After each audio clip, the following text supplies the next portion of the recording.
अचानक आपल्याला भूक लागते आणि स्नॅक्स पाहिजे असतात, तर मग ही रेसिपी तुमच्यासाठी. तर आज आपण बनवतो आहे चिवडा.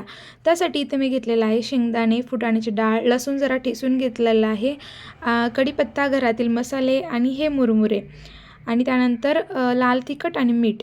आता आपण सुरुवात करूयात. इथे आता तेल टाकलं आहे मी कढईमध्ये, त्याच्यामध्ये जिरे मोहरी टाकलेले आहेत आणि शेंगदाणे टाकले. शेंगदाणे चांगले लालसर होईपर्यंत आपण परतून घेऊयात. त्याच्यानंतर त्याच्यामध्ये टाकायचं आहे लसूण नंतर कढीपत्ता टाकायचा आणि चांगलं खरपूस आहे आता तळून घ्यायचं. त्याच्यामध्ये एक एक करून जरी तळून साईडला काढलं तरी चालेल किंवा एकत्र केलं तरी चालेल. आता फुटाण्याची डाळ टाकलेली आहे, त्यानंतर मसाले टाकते, गरम मसाला अगदी थोडासा, त्यानंतर हळद टाकलेली आहे, काश्मीरी लाल मिर्च पावडर कलर येण्यासाठी, त्यानंतर जिरा पावडर, धनिया पावडर टाकलेला आहे आणि लाल तिखट अगदी थोडंसं टाकायचं आहे. जास्त टाकलं तर चिवडा खूप तिखट लागतो.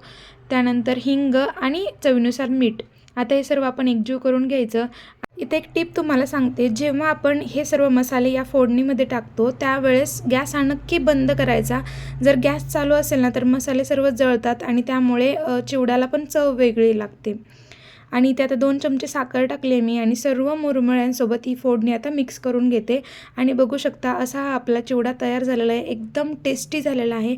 नक्की तुम्ही पण ट्राय करा आणि जर आवडली असेल रेसिपी तर एक लाईक करा आणि चॅनलला सबस्क्राईब करा. थँक्यू.